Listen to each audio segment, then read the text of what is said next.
Pesta narkoba di salah satu rumah tahanan di Pekanbaru Riau. Kini ke-14 narapidana yang diduga terlibat dalam pesta narkoba diperiksa di Direktorat Jenderal Pemasyarakatan Riau. Sama yang sama.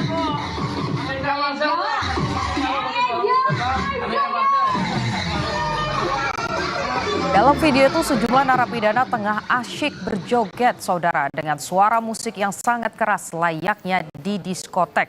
Dengan beredarnya video itu, Direktorat Jenderal Pemasyarakatan atau Ditjenpas Wilayah Riau langsung memindahkan 14 narapidana yang diduga terlibat dalam pesta narkoba.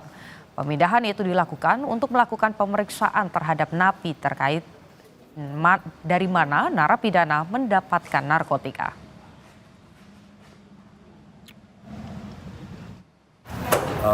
Terkait video yang viral kemarin, kami telah melakukan penyelidikan dan penyidikan terhadap narapidana yang kebetulan terlibat di situ, dan sementara ini narapidana yang terlibat itu kami pindahkan ke BPN di Lapas Kelas 2 Pekanbaru untuk memudahkan memeriksanya kembali terkait dengan masalah